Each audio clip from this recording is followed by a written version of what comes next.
Shalom Bapak Ibu yang terkasih. Selamat hari Minggu. Kita percaya hari ini kita semua diberkati Tuhan. Mari kita memulai ibadah kita pada hari ini. Kita akan siapkan hati kita untuk kita memuji dan memuliakan nama Tuhan. Kita percaya hari ini Tuhan selalu memberkati kita dan menolong kita dalam setiap keadaan kita apapun. Mari kita katakan, hampirlah dengan doaku. Hampirlah dengan doaku, Yesus penebus. Orang lain kau hampiri,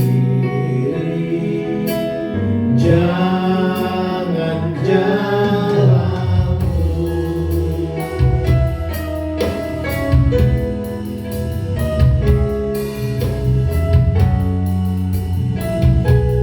Kita katakan sekali lagi, hampirlah dengan doaku. Mampirlah dengan doaku, Yesus penebus. Orang lain kau hampiri, jangan jalanku. Yesus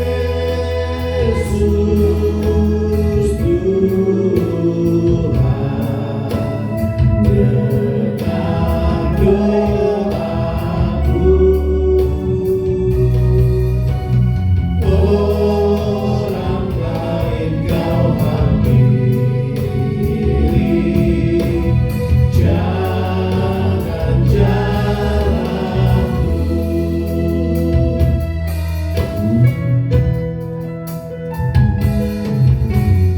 Di hadapan tahta Rama, aku menyembah, tunduk dalam penyesalan. Tuhan tolonglah, Yesus, Yesus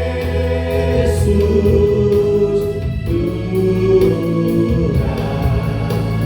dengar doaku.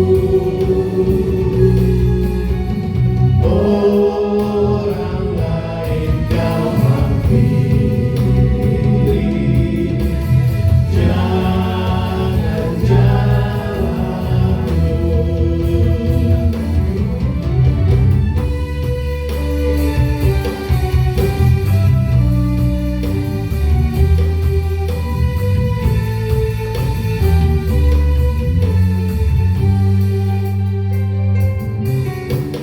Tinggi saja dalamku, biasa korbanku.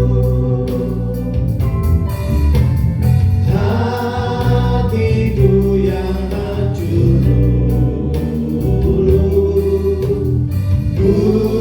buatlah sembuh, Yesus.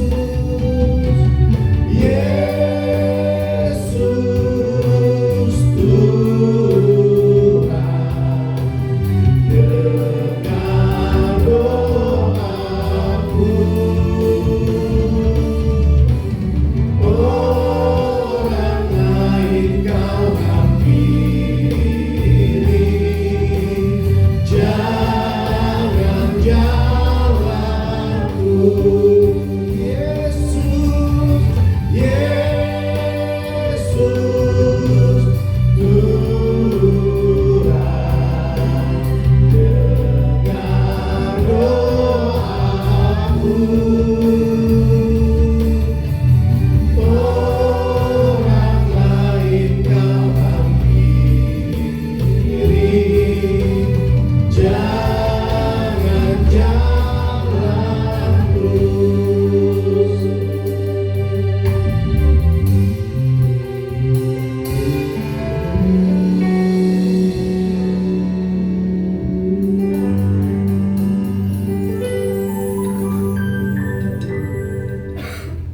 Bapak Ibu, saudara-saudara, anak-anak yang diberkati Tuhan, mari kita tabiskan ibadah kita di pagi ini. Kami memuliakan Tuhan karena Engkaulah sumber hidup kami. Kami datang kepada Tuhan dalam doa syukur kami dan memohon Tuhan melawat kami pagi ini. Kami tabiskan ibadah ini terjadi dalam nama Bapa, di dalam nama Tuhan Yesus Kristus, Putra Allah yang kudus, dan di dalam Roh Kudus, Roh Penghibur dan Roh Pembaharu. Damai sejahtera Allah menyertai kita semua. Amin. Jemaat Tuhan, dengarkanlah nats pembimbing kita di pagi ini yang terdapat di dalam Injil Lukas pasal 1 ayat 37. Demikian bunyinya. Sebab bagi Allah tidak ada yang mustahil. Demikianlah nats pembimbing kita di pagi ini. Puji nama Tuhan. Mari Bapak Ibu Saudara terkasih dalam Kristus, kita siapkan hati kembali untuk kita boleh memuji dan memuliakan nama Tuhan. Kita siapkan hati kita untuk kita boleh bersatu sejenak, boleh berdoa kepada Tuhan setiap apa yang kita rasakan di minggu-minggu ini. Kita percaya pertolongan Tuhan luar biasa di dalam hidup kita. Tuhan tidak pernah sekali-sekali meninggalkan kita seperti itu. Mari Bapak Ibu kita menyembah Tuhan. Kita siapkan hati kita untuk kita boleh bersungguh-sungguh datang di hadapan-Nya.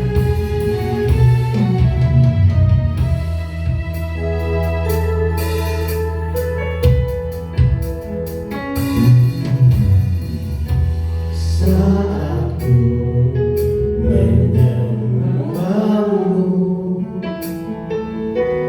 Roh-Mu bekerja. Saat ku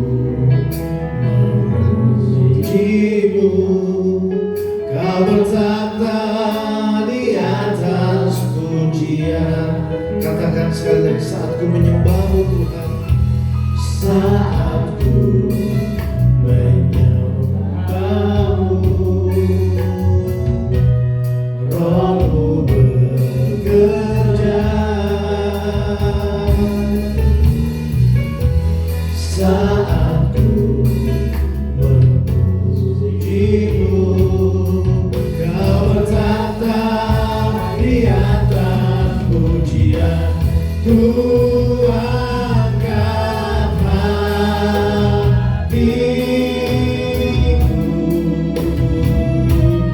ku pandang kekudusan-Mu. Saat ku sembah, ku puji-Mu, ku rasakan kehadiran-Mu Tuhan. Kita katakan lagu itu dengan penuh hati, dengan sepenuh hati kita. Saat ku menyembah-Mu, Roh-Mu bekerja. Saat ku memuji-Mu, Kau bertata di atas pujian. Ku angkat hatiku, ku pandang kekudusan-Mu. Saat ku sembah, ku puji-Mu, ku rasakan kehadiran-Mu Tuhan. Ku angkat hatiku,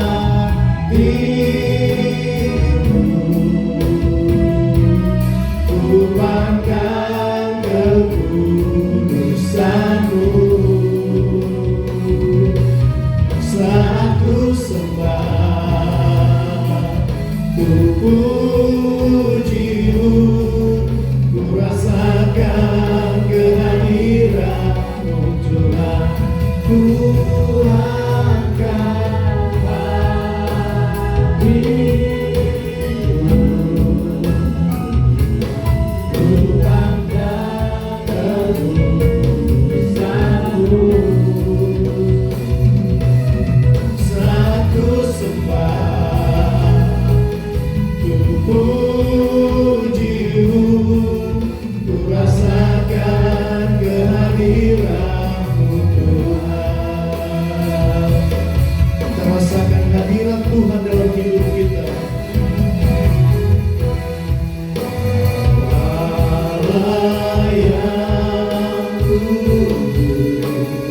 Kami puja Engkau Raja mulia Tuhan. Kami tinggikan Engkau Tuhan di dalam hidup kami Tuhan. Bapa, terima kasih buat hari ini Tuhan. Buat setiap apa yang Tuhan berikan bagi kami Tuhan. Terima kasih Tuhan. Kami percaya Tuhan Yesus, Engkau selalu melihat anak-anak-Mu ini Tuhan. Engkau selalu memberkati anak-anak-Mu ini Tuhan. Terima kasih Tuhan Yesus. Haleluya. Amin. Puji nama Tuhan, kita berikan kemuliaan pada Tuhan. Mari Bapak Ibu kita bangkit berdiri, berikan salam kiri kanan kita, katakan Tuhan Yesus baik.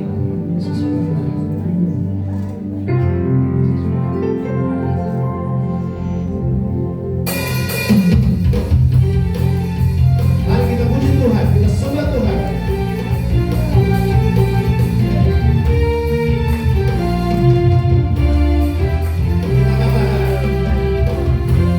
Tuhanlah kekuatan dan mazmurku,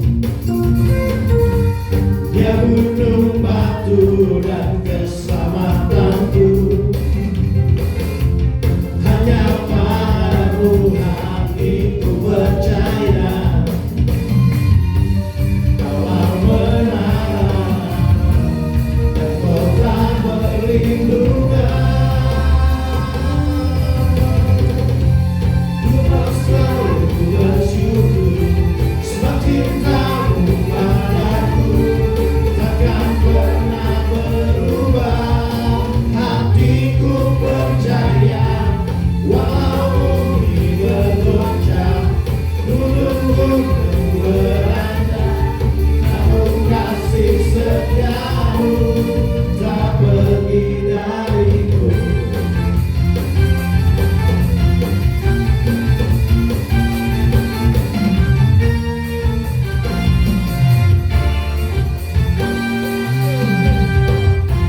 Allah di pihak kita, siapa dapat melawan?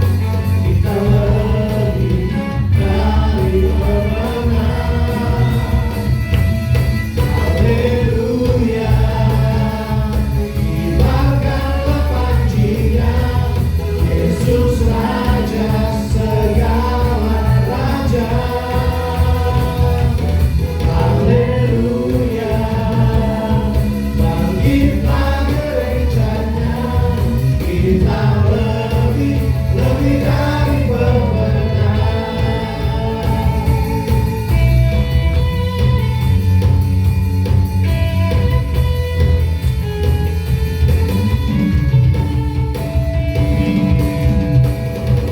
Lebih dari pemenang dalam segala perkara, bisa dikalahkan oleh kuasa darahnya. Jika Allah di pihak kita, siapa dapat melawan? Kita lebih dari pemenang. Haleluya, kibarkanlah panjinya, Yesus Raja segala raja. Haleluya, bangkitlah gerejanya, kita lebih dari pemenang.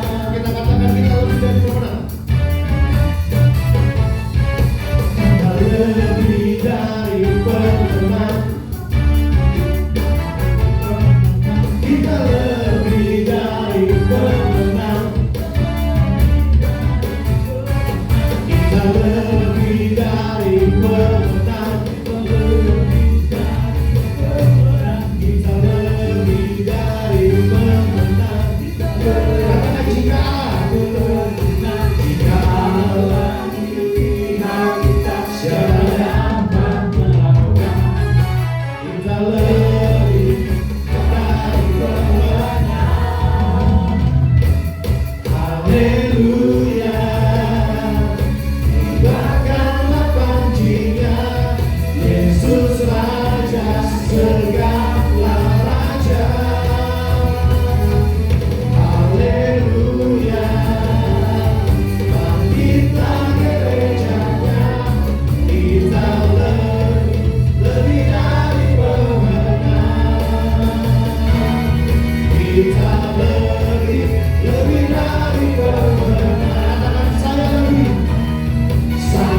lebih dari pemenang. Beri kemuliaan pada Tuhan. Silakan dulu Bapak Ibu. Kita percaya kita lebih dari pemenang. Tidak ada lawan kita. Mari Bapak Ibu, kita siapkan hati kita sebelum kita mendengarkan firman Tuhan.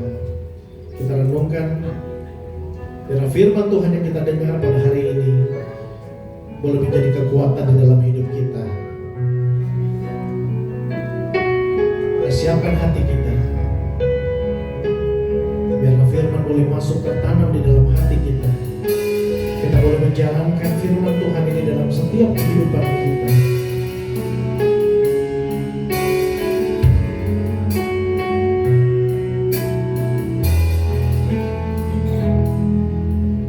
Allah yang setia,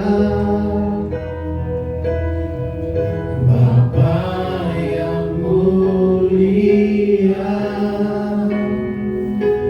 kasih-Mu besar Tuhan.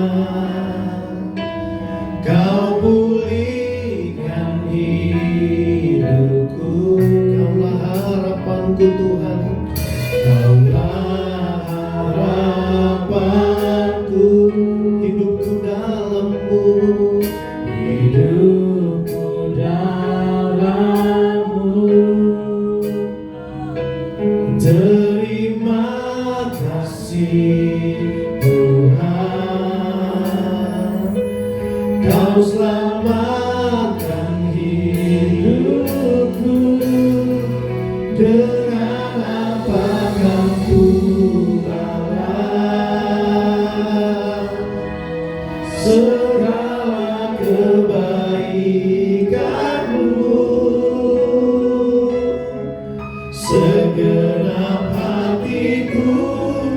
menyembahmu Yesus, ku bersyukur padamu selamanya.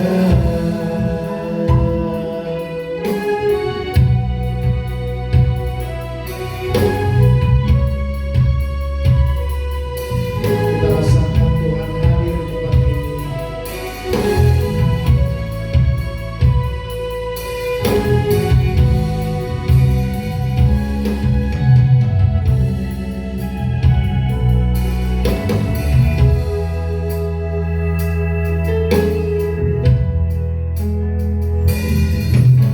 Kau Allah yang setia,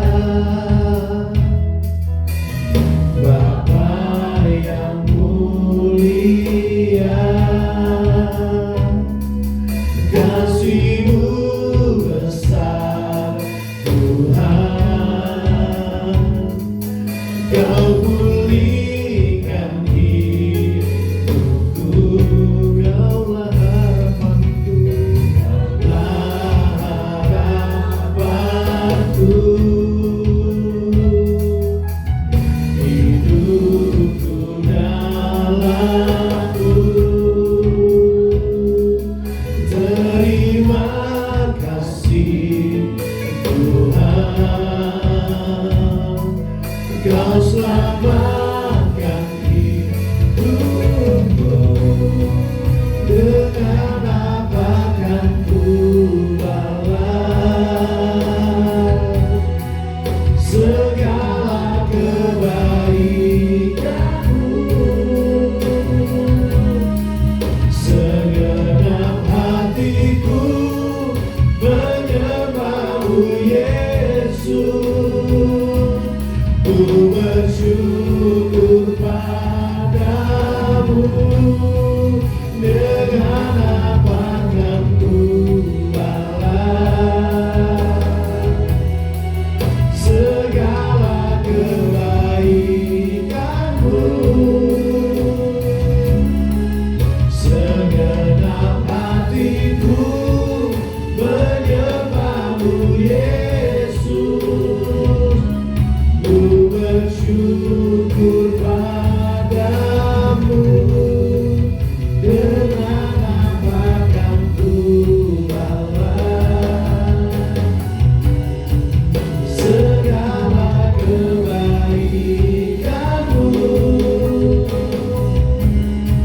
Segenap hatiku menyembah-Mu Yesus, ku bersyukur padamu selamanya.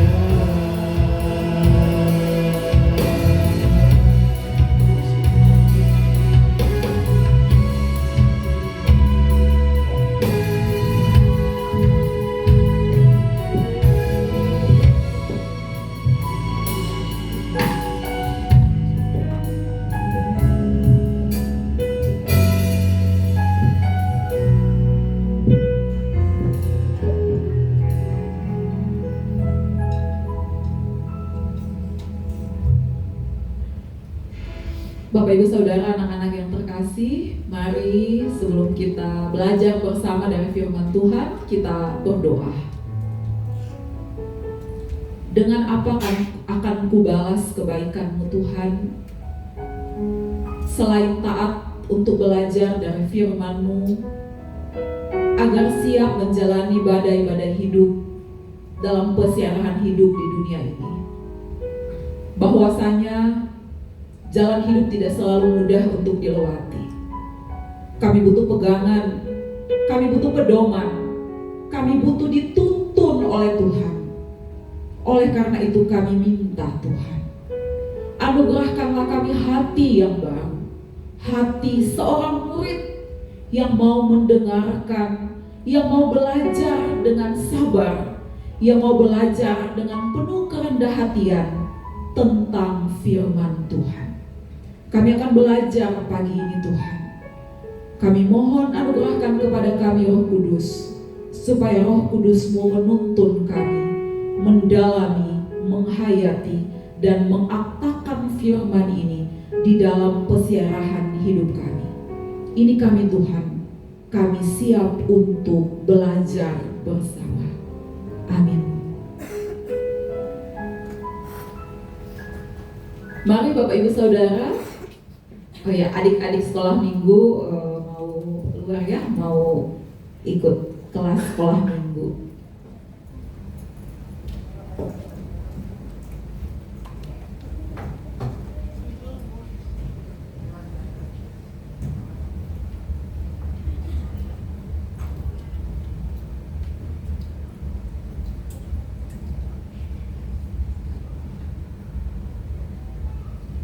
Bapak Ibu Saudara, saya ajak kita membuka Alkitab atau gadget kita yang ada Bible-nya.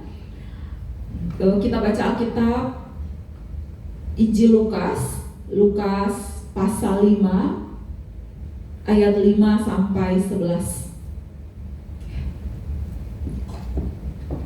Lukas pasal 5 ayat 5 sampai 11.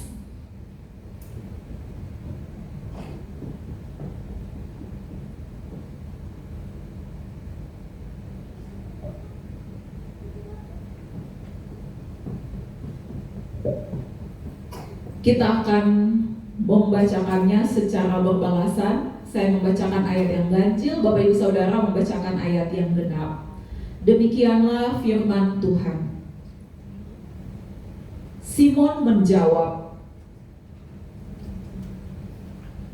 Guru, telah sepanjang malam kami bekerja keras dan kami tidak menangkap apa-apa.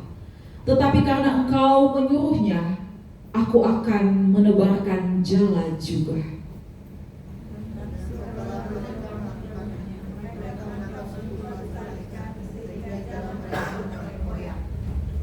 Lalu mereka memberi isyarat kepada teman-temannya di perahu yang lain, supaya mereka datang membantunya. Dan mereka itu datang, lalu mereka bersama-sama mengisi kedua perahu itu dengan ikan hingga hampir tenggelam.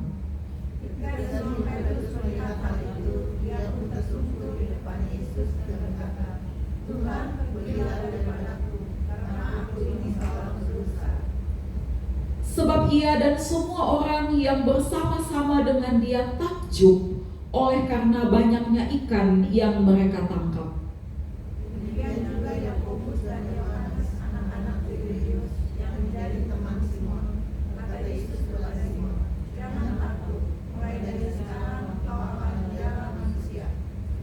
Dan sesudah menghela perahu-perahunya ke darat, mereka pun meninggalkan segala sesuatu lalu mengikut Yesus. Demikianlah firman Tuhan. Amin. Bapak Ibu Saudara yang diberkati Tuhan, Shalom. Selamat pagi. Apa kabar? Kita jumpa lagi ya Bapak Ibu Saudara. Saya ingat di bulan April kalau tidak salah saya berpelayanan yang pertama di gereja ini. Lalu ini adalah kali yang kedua saya berjumpa dengan Bapak Ibu Saudara. Sekali lagi salam damai sejahtera dari Tuhan Yesus Kristus menyertai semua Bapak Ibu Saudara yang hadir pagi ini. Bapak Ibu Saudara yang diberkati Tuhan, tema yang akan menjadi pedoman kita untuk belajar bersama pagi ini dari firman Tuhan adalah jala yang terkoyak. Kalau kita membaca bagian ini dari ayat 1, kalau tadi kan kita baca ayat 5 ya, kita sudah mulai membacanya dari ayat 5. Namun kalau Bapak Ibu Saudara membacanya dari ayat 1, kita akan menemukan beberapa informasi bahwa pada suatu hari Yesus ke pantai Danau Genesaret, ya. Dia diikuti oleh kerumunan orang untuk mendengarkan ia mengajar. Jadi saat itu dia sangat viral, dia sangat terkenal, punya banyak sekali pendukung follower ya, tidak secara online tapi secara langsung. Dimanapun ia ada, di gunung, di darat, sampai di pinggir pantai pun orang banyak mengikuti dia. Untuk apa? Untuk mendengarkan ia mengajar. Untuk apa? Untuk menyaksikan ia melakukan mujizat-mujizat yang luar biasa. Nah, pada bagian ini kita menemukan informasi itu, bahwa pada suatu ketika saat Yesus ada di pantai Danau Genesaret, orang banyak mengikuti dia. Pada saat itu ia melihat dua perahu yang baru tiba di tepi pantai. Dia melihat juga bahwa jala mereka kosong, tidak ada hasil tangkapan yang dibawa pulang. Para nelayan pulang dengan perahu dan jala yang kosong. Jadi bukan jala yang terkoyak karena banyaknya tangkapan, tetapi jala yang kosong, tidak ada isinya.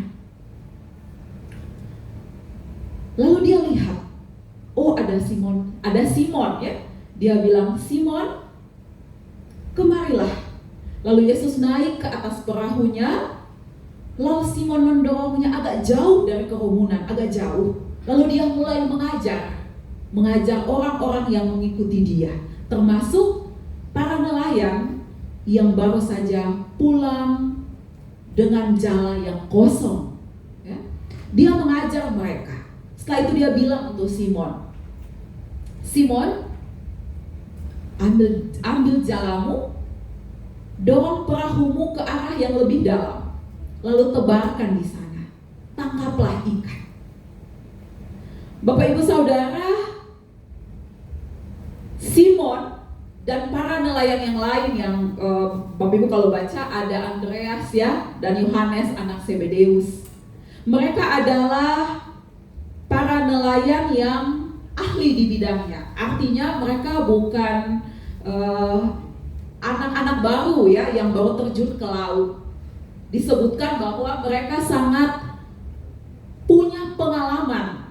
Saat kapan, saat musim mana, saat jam berapa, pada waktu kapan, di posisi yang mana, di daerah atau di tengah laut, mereka dapat memperoleh ikan. Ya, itu pengalaman mereka. Namun, ketika Yesus mengatakan, dalam tanda kutip, memerintahkan, tebarkanlah jalamu di tempat yang lebih dalam. Sebagai orang yang punya pengalaman melaut, yang tahu bahwa sudah semalaman saya bekerja keras, kami bekerja keras, tidak ada ikan, tidak memperoleh apa-apa. Lalu kenapa sudah pagi ini, ya kalau baca di literatur teologi, buku-buku teologi, mereka sudah semalaman di laut, tidak dapat apa-apa, bahkan di tempat yang biasanya ada banyak ikan pun tidak dapat. Lalu sudah pagi, menurut mereka pagi bukan waktu yang tepat untuk menangkap ikan. Jadi ini kontras antara pengalaman dengan perintah Yesus. Tebarkanlah jalamu di tempat yang lebih dalam. Tapi apa yang dilakukan? Bapak Ibu baca tadi apa yang dilakukan Simon? Apakah kembali pulang atau menebarkan jala? Menebarkan lagi. Ya, dia menebarkan jala lagi mengikuti perintah Yesus. Next slide.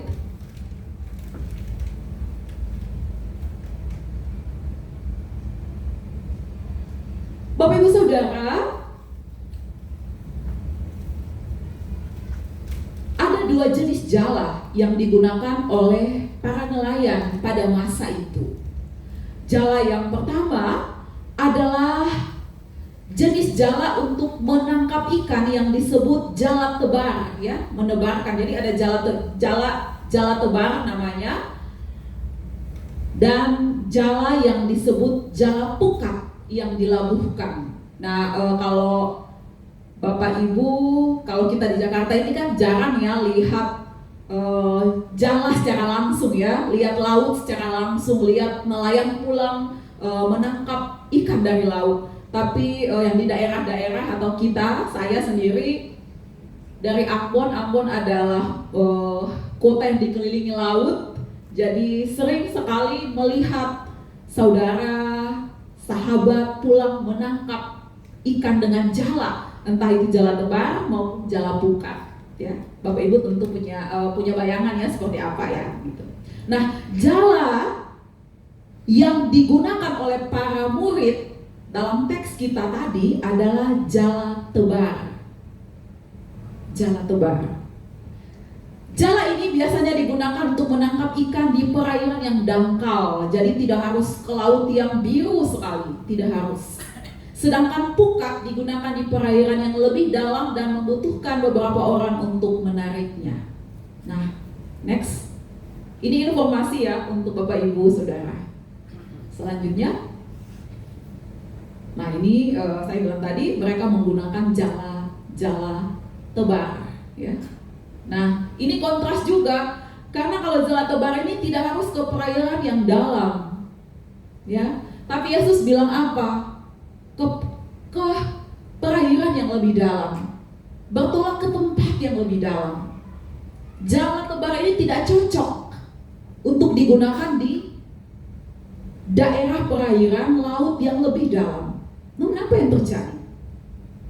Jala tebar itu tetap digunakan dan hasilnya adalah tangkapan yang luar biasa. Selanjutnya, nah Bapak Ibu Saudara, saya ingin juga membagi informasi ini bahwa para nelayan pada zaman itu dikategorikan orang-orang kelas bawah. Mereka tergolong masyarakat miskin.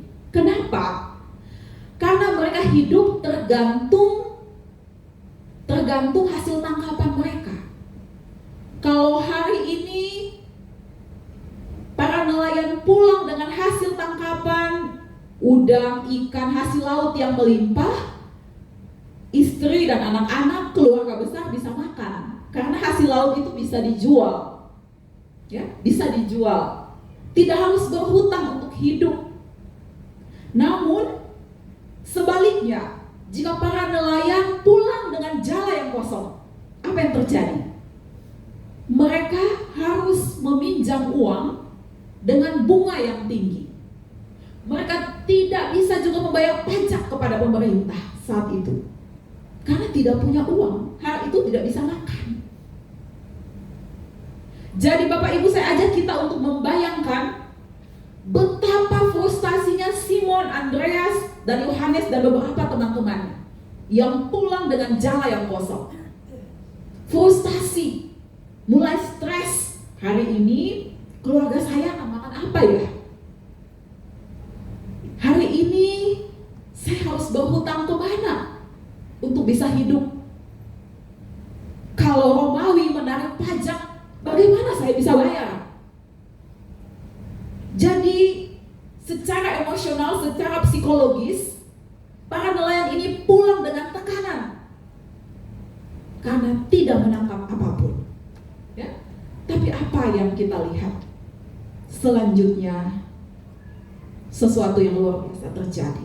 Selanjutnya,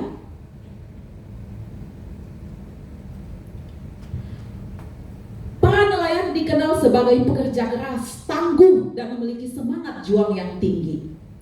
Saya berpikir ya, Bapak Ibu Saudara, kenapa Yesus itu memilih para nelayan sebagai muridnya yang pertama, murid-murid awal ya? Kenapa? Kenapa bukan orang dengan profesi yang lain?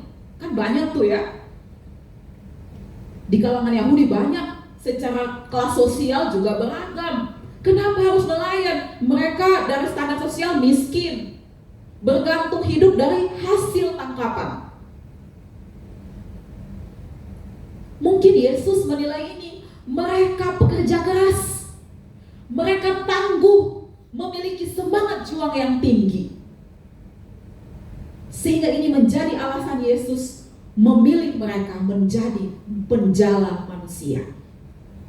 Mereka juga terbiasa bekerja sama dalam kelompok yang membantu mereka dalam menjalankan usaha perikanan. Ya. Jadi nelayan pada zaman itu bekerjanya berkelompok. Yesus membutuhkan sebuah teamwork yang kuat. Kalau mau menjadi penjala manusia tidak bisa jalan sendiri-sendiri. Harus bekerja sama, harus terkoneksi, harus rendah hati satu dengan yang lain. Mungkin saja Yesus punya syarat-syarat itu. Saya harus memilih orang-orang dengan tipe seperti ini untuk menjala manusia. Yang contohnya Simon dan Andreas bekerja dalam kemitraan dengan Yakobus dan Yohanes, anak-anak Zebedeus, ya. Jadi tidak serta-merta yang satu perahu itu adalah kakak beradik kandung misalnya. Tidak dari satu rumpun keluarga, tidak selalu.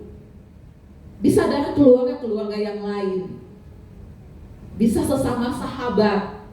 Nah, ini mereka membangun kerjasama, kemitraan, teamwork. Yesus membutuhkan teamwork yang kuat untuk melanjutkan karya pelayanan. Next slide.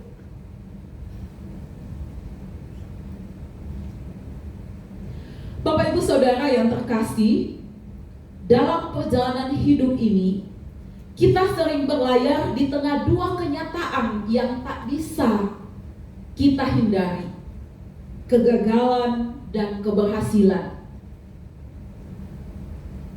Kegagalan bisa kita ibaratkan sebagai air laut yang deras, gelombang laut yang tinggi. Keberhasilan bisa kita ibaratkan juga dengan kondisi laut yang tenang, yang damai. Injil Lukas pasal 5 ayat 5-11 atau secara keseluruhan ayat 1-11 menyajikan kisah yang mendalam tentang bagaimana Yesus mengubah kegagalan, jala yang kosong, mengubah kegagalan menjadi keberhasilan.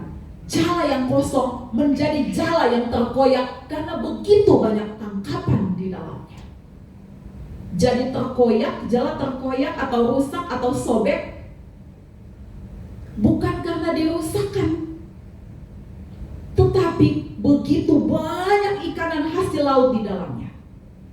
Begitu melimpah berkat Tuhan di dalamnya sehingga terkoyak. Yesus memberikan pelajaran penting tentang buah iman, ketaatan, dan kepercayaan kepada Tuhan. Bapak Ibu Saudara, suatu hari ketika seorang teman dosen saya, jadi dulu saya ngajar di sebuah kampus di Gading Serpong. Ketika seorang teman dosen saya, dia dosen bahasa Ibrani, saya juga dosen bahasa Ibrani. Nah, teman saya ini lagi pengurusan visa untuk kuliah lanjut S3-nya di Jerman. Lalu tiba saatnya dia berangkat. Seminggu kemudian seorang teman lain bercerita, "Hey Laura, tahu gak? Sekarang kelas Ibrani diasuh oleh siapa?" Nggak tahu, saya bilang. Pak Jendri kan udah pergi, saya kelas Ibrani tapi di program studi yang lain. Emang siapa yang ngajar di program studi teologi? Si A. Nah, nih, sebut saja si A. Si A ini tidak punya pengetahuan tentang bahasa Ibrani. Dia tidak punya pengalaman mengajar dan tidak punya pengetahuan. Nah, disitulah saya mulai mempertanyakan bagaimana orang ini mengajar, bagaimana orang ini menghasilkan mahasiswa teologi yang bisa mengerti bahasa Ibrani, minimal bisa membaca teks-teks Alkitab yang berbahasa Ibrani. Bapak Ibu Saudara, pengetahuan kita, pengalaman kita kadang membuat iman kita tertutup. Bapak Ibu mengerti maksud saya?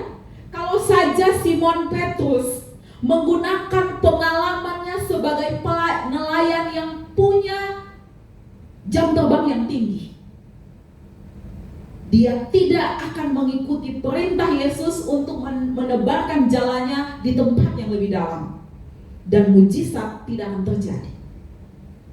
Kadang-kadang kita merasa kita yang paling tahu karena kita punya pengalaman. Tidak bisa orang lain. Saya yang punya pengalaman, saya yang paling lama di sini, saya yang paling tahu, saya sekolah ini, jadi saya yang paling paham tentang ini.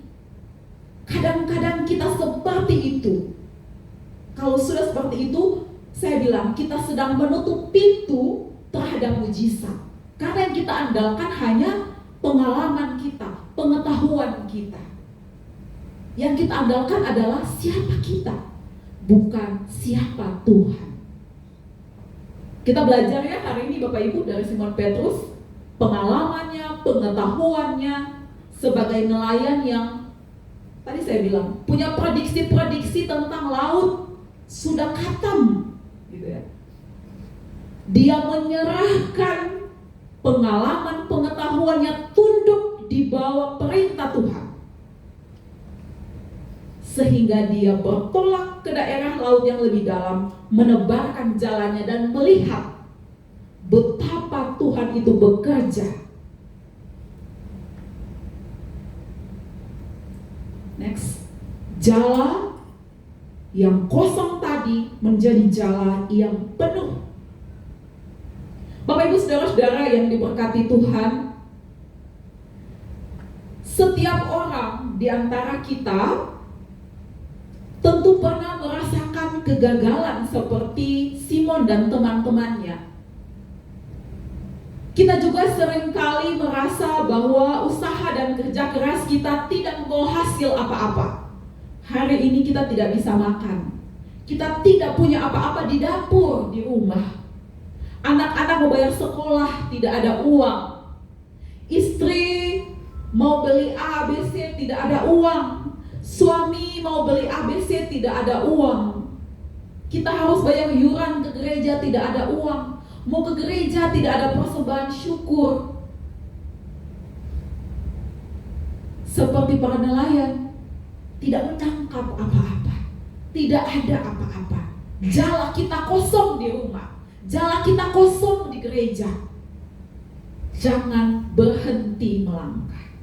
Jika Tuhan menyuruh kita untuk balik lagi dan kerjakan bagian kita, jala kita akan dipenuhi ikan-ikan segar. Kisah ini mengingatkan kita bahwa kegagalan bukanlah akhir dari segalanya. Kegagalan bisa menjadi momen di mana Tuhan bekerja dan pekerjaannya lebih dahsyat untuk kita. Jika kita bersedia menjaga iman kita, jika kita bersedia untuk melakukan kehendaknya dan tidak kehilangan pengharapan. Mungkin kegagalan Bapak Ibu Saudara dan saya hari ini Tuhan pakai sebagai titik balik untuk memulihkan dan menyatakan kelimpahan di dalam hidup Bapak Ibu Saudara dan saya. Ada amin? Amin. Selanjutnya Bapak Ibu Saudara, saya mau cerita, saya mau berbagi. Sekitar tahun 2018 saya hamil anak pertama. Mungkin suami saya pernah cerita di sini dalam khotbahnya. Tapi saya mau cerita dari sisi yang berbeda. Bahwa sebagai seorang perempuan yang punya masalah dengan kandungan, beberapa dokter memvonis saya sama sekali tidak akan bisa punya anak. Kalaupun hamil, kandungannya tidak akan bertahan, pasti akan keguguran. Dan benar-benar terjadi. Kehamilan pertama saya tidak berlanjut karena saya keguguran. Bapak Ibu Saudara, jala saya kosong, tidak punya tangkapan. Artinya pengharapan saya dan keluarga untuk punya anak tidak membuahkan hasil. Bapak Ibu Saudara tahu ya, di Indonesia ini kalau tidak punya anak, stigmanya kurang bagus ya, apalagi untuk hamba Tuhan. Wah jangan-jangan, kok belum punya anak, kok belum isi lagi, belum dari mertua, belum dari keluarga, belum dari sahabat, dari orang gereja, macam-macam. Itu budaya kita ya, orang Indonesia. Jadi suka mengurus hal-hal privat orang lain. Nah, saya agak tertekan ketika jemaat atau keluarga menanyakan hal-hal seperti itu. seolah-olah kami adalah keluarga pelayan yang tidak diberkati. Nah, ketika saya hamil lalu kemudian 6 minggu berikut, jadi kandungan saya berumur 6 minggu lalu keguguran. Saya sangat depresi, Bapak Ibu Saudara.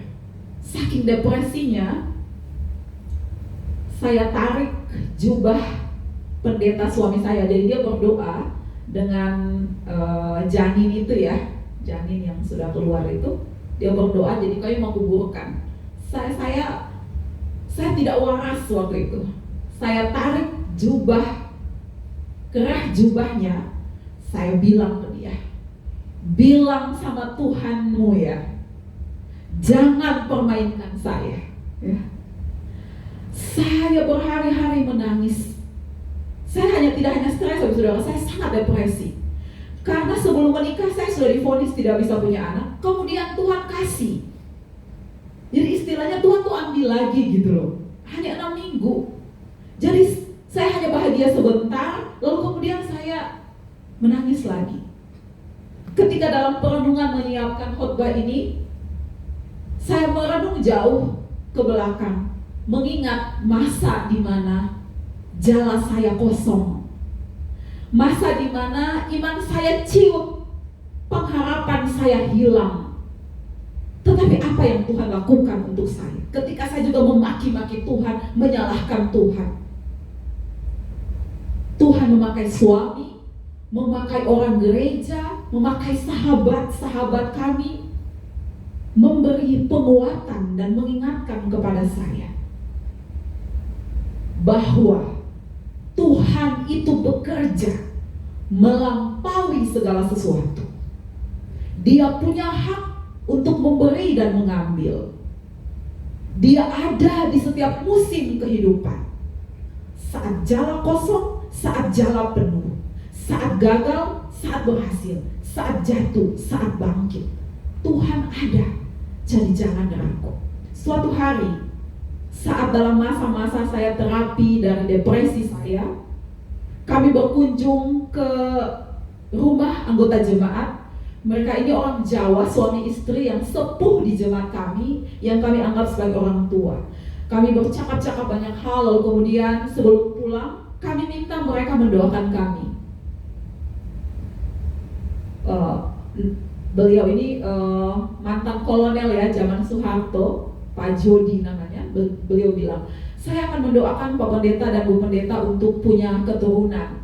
Saya melihat bahwa Tuhan akan memberikannya 2 gitu. Dia bilang 2. Saya dalam hati 2, 1 aja belum gitu ya, maksudnya. Jadi saya bilang impossible, ini tidak mungkin. Tapi kata-kata baik itu, kata-kata berkat itu diucapkan oleh seorang mantan kolonel kepada saya dan kepada suami, keluarga pendeta yang imannya lagi ciut. Jadi Bapak Ibu jangan bayangkan bahwa pendeta itu selalu strong. Oh tidak. Ada malam-malam di mana kami menangis tanpa suara karena beban-beban pergumulan keluarga jemaat yang sangat berat dipikul. Ada malam-malam di mana tidak bisa berbicara, hanya menangis di hadapan Tuhan dan bilang, saya tidak kuat lagi Tuhan. Apakah Bapak Ibu Saudara pernah di posisi itu? Saya rasa pernah. Manusia siapa yang tidak pernah merasakan getir hati, kecewa, putus asa, hilang harapan? Kita semua pernah merasakan itu. Seperti hari ini adalah saat-saat terakhir kita. Kadang kalau bisa dibilang, aduh Tuhan ambil saja nyawa saya sudah tidak kuat, terlalu berat hidup saya ya.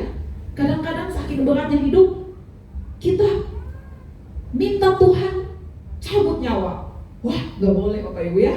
Tuhan itu punya rencana yang baik dalam hidup kita kalau kita tetap beriman dan percaya sama Dia ya. One day Bapak Ibu Saudara, saya hamil lagi. Selanjutnya next. Iya, jadi kalau kita berhasil bahagia, kalau kita happy bersih, kita gagal hati muram sedih. Tadi saya sudah jelaskan, lanjut. Next, nanti baru kembali. Nah, Bapak Ibu Saudara, Tuhan tidak hanya memberi saya 1 anak, tapi memberi 2 anak bagi saya dan suami. Ini anak-anak kami, ini Melody datang sama saya, adiknya sama papanya lagi pelayanan di Depok. Melody umur 6 tahun, nanti Oktober adiknya 4 tahun. Jala kami penuh, Tuhan isi melimpah. Mari kita beri kemuliaan untuk Tuhan.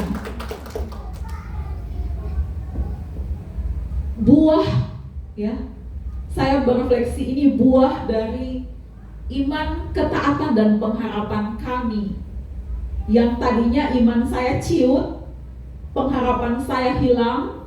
Saya berpikir saya tidak mau taat lagi sama Tuhan, tapi Tuhan mengirimkan banyak orang termasuk suami saya untuk menguatkan saya dalam masa-masa itu. Ayo tebarkan jala lagi di laut yang dalam. Lalu Tuhan bekerja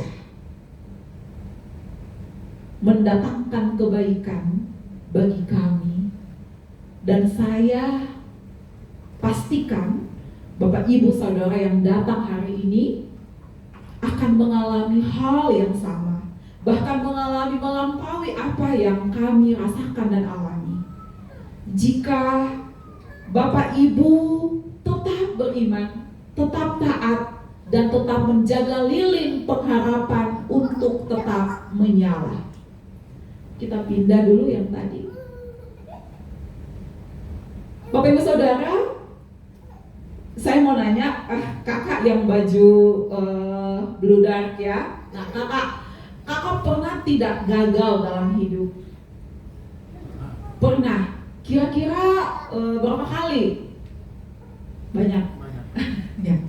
Bapak Ibu Saudara, saya mau berbagi, ini Ariana Huffington. Dia adalah penulis, salah satu penulis buku-buku bestseller ya, buku-buku terbaik di dunia. Buku-buku spiritual, buku-buku psikologi, buku-buku politik. Nah, dia menulis itu.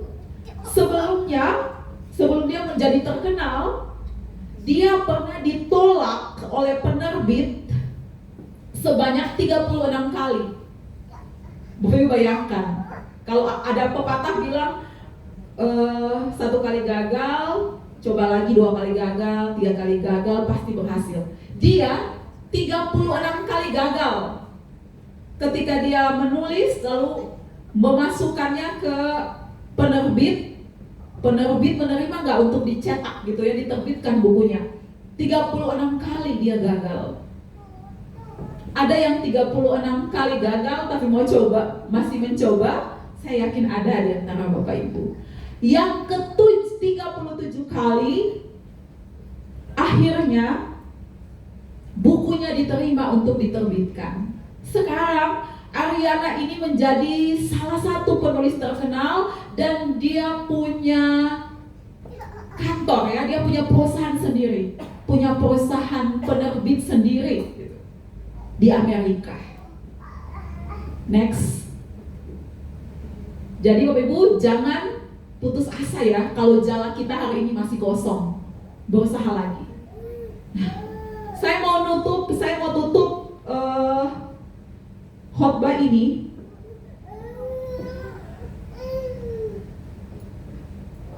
dengan sebuah bahan perenungan kecil. Bapak Ibu Saudara, tidak semua orang yang pernah gagal bersedia untuk mencoba lagi. Tidak semua orang yang jalannya kosong bersedia untuk menebarkannya lagi. Kenapa? Karena pengalaman, karena pengetahuan, karena kenyataan bahwa saya memang sudah tidak punya kesempatan kedua. Banyak orang hanya berpatokan pada pengalaman hidupnya dan hidup orang lain. Banyak orang berpatokan hanya pada pengetahuannya dan realitas di sekelilingnya, sehingga tidak mau mencoba lagi. Namun, tahukah kita, mungkin saja jika engkau 7 kali gagal, pintu ke-8 adalah pintu milikmu.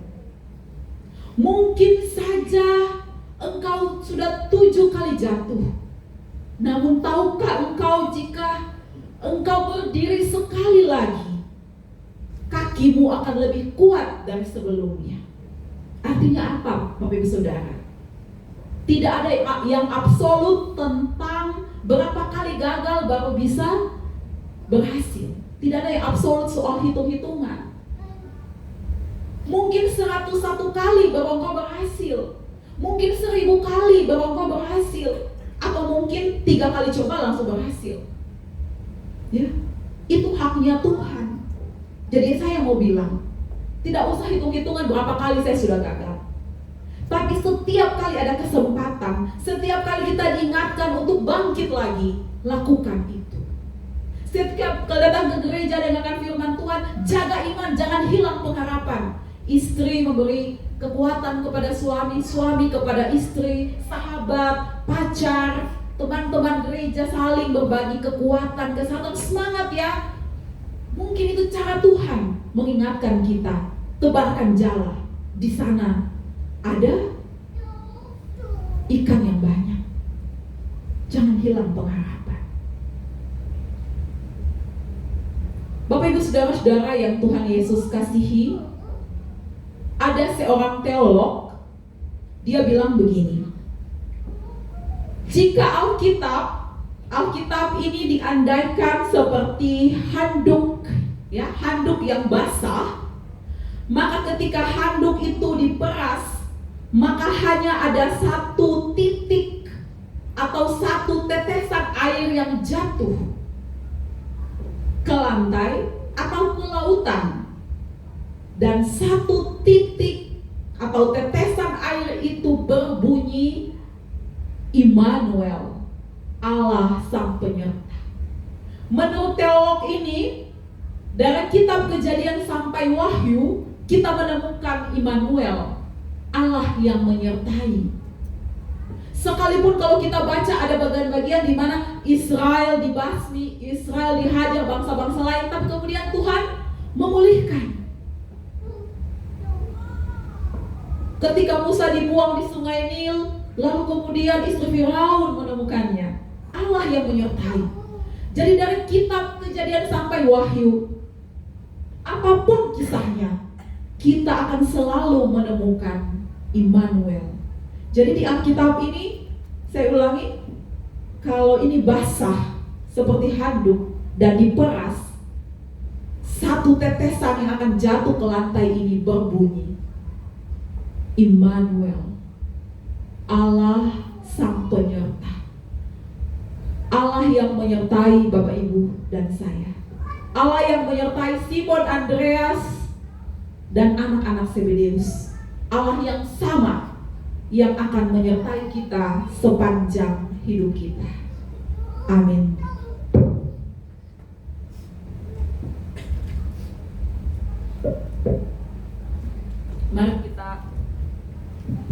Mari kita berdoa. Kami telah belajar dari firman-Mu pagi ini ya Tuhan. Kami lemah tapi Engkau kuat. Kami terbatas tapi Engkau tidak terbatas. Oleh karena itu kami minta Tuhan, biarlah firman ini dapat kami aktakan di dalam perjalanan hidup kami lewat bantuan Roh Kudus, lewat tuntunan Roh Kudus, sehingga ketika kami gagal, ketika kami jatuh, ketika jala kami belum penuh terisi, kami mau terus mencoba lagi menebarkan jala hidup kami dalam iman, dalam ketaatan dan pengharapan. Terima kasih Tuhan, terpujilah nama-Mu. Amin.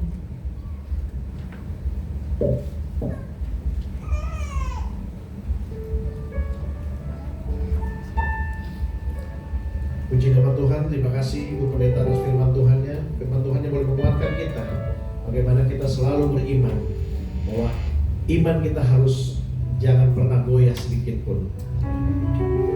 Mari Bapak Ibu, sebelum kita akan memberikan yang terbaik bagi Tuhan, kita berdoa dulu. Bapa kami dalam surga, terima kasih Tuhan buat pagi ini Tuhan. Kami akan memberi Tuhan, berikan kami hati untuk memberi, agar kiranya biarkan apa yang kami beri pada hari ini boleh membantu pelayanan Tuhan di gereja ini Tuhan. Terima kasih Tuhan, berkati tangan-tangan yang memberi dan Tuhan berkati juga tangan-tangan yang belum bisa memberi. Terpujilah nama Tuhan. Dan di dalam nama Tuhan Yesus kami berdoa ucap syukur. Haleluya. Amin. Saya akan membacakan ayat dari Lukas 21 ayat 4. Sebab mereka semua memberi persembahannya dari kelimpahannya, tetapi janda ini memberi dari kekurangannya, bahkan ia memberi seluruh nafkahnya. Puji nama Tuhan. Kepada petugas kami persilakan.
Bapak Ibu Saudara, mari dengan sikap yang baik kita selaku orang-orang percaya mengikrarkan pengakuan iman rasuli dengan berkata demikian bunyinya.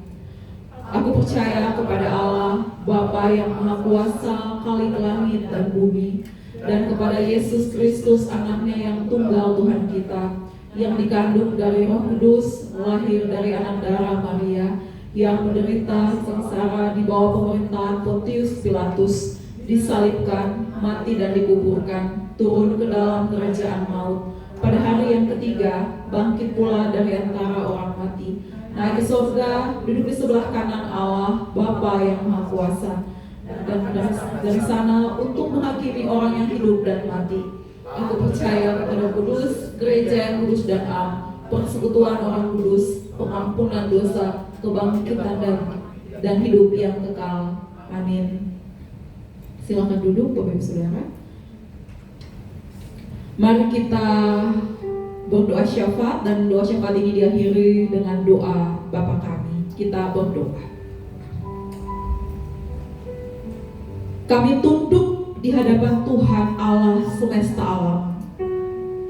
Kami tunduk di bawah kekuasaan Tuhan yang kuat dan perkasa itu.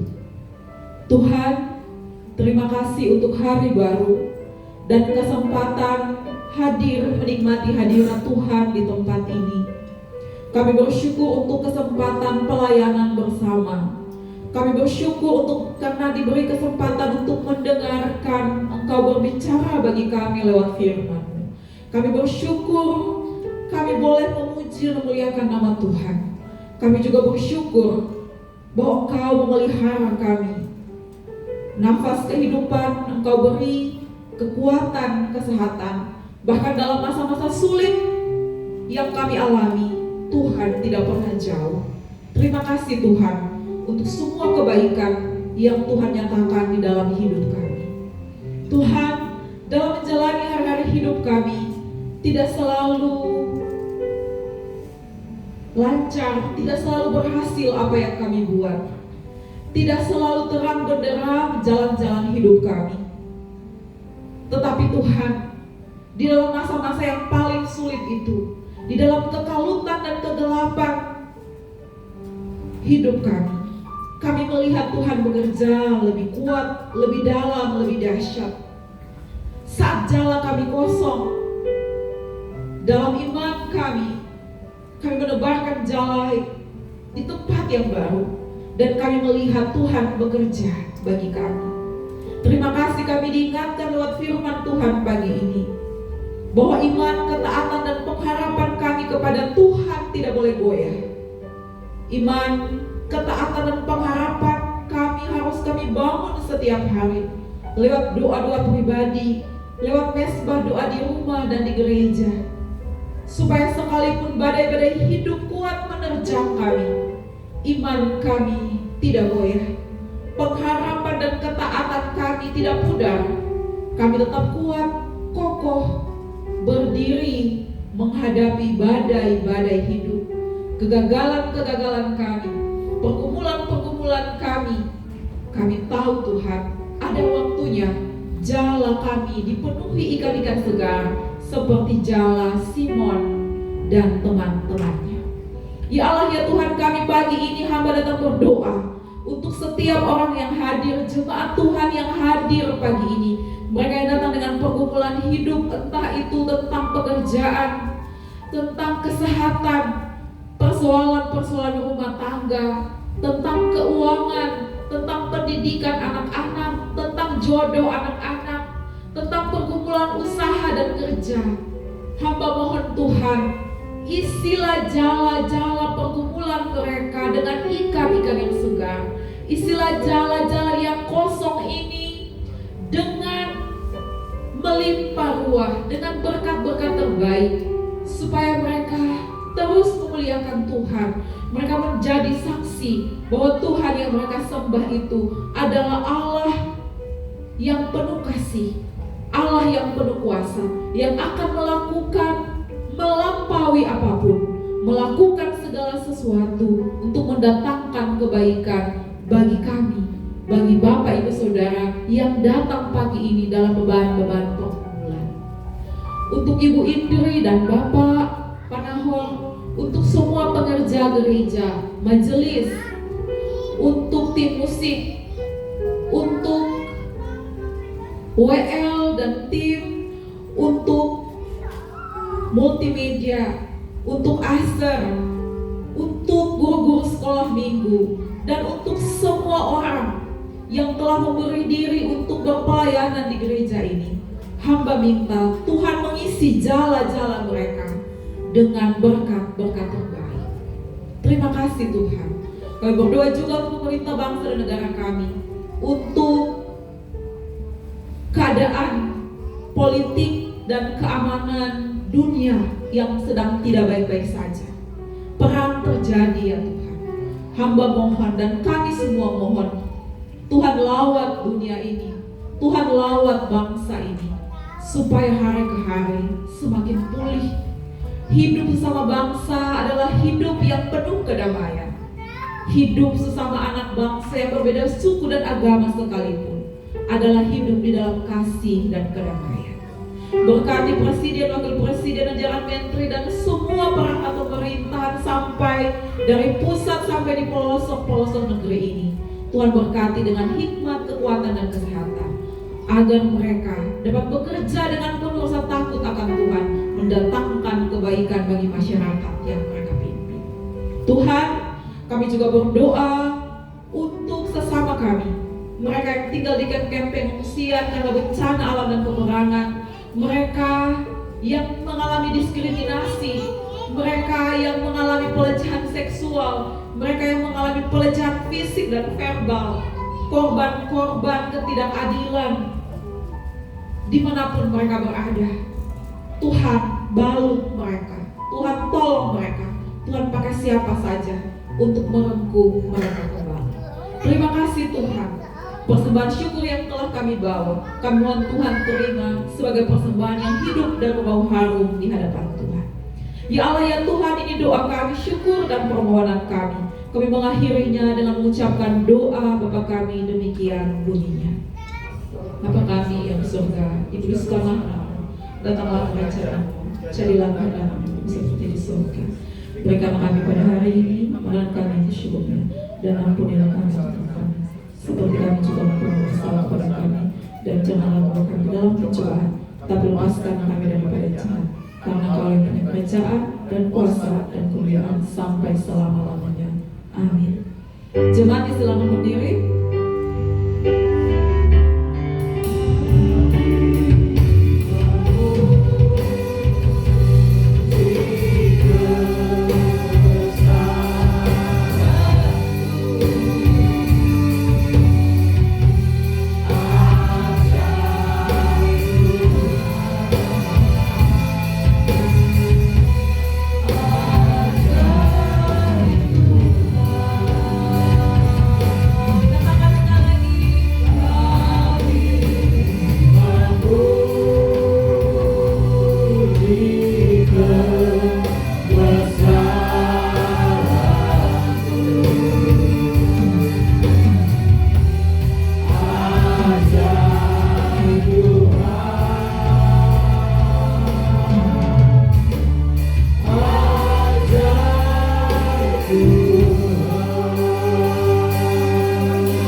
Kita terima berkat Tuhan.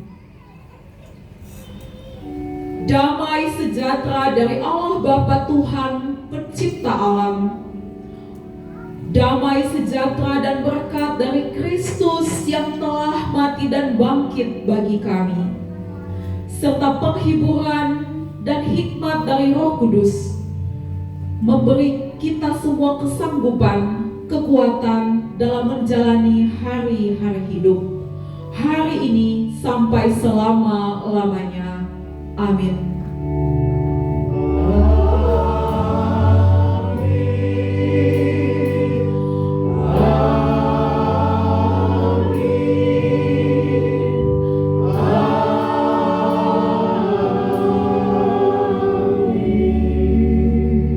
Ibadah selesai, Bapak Ibu silakan duduk untuk bersaat teduh.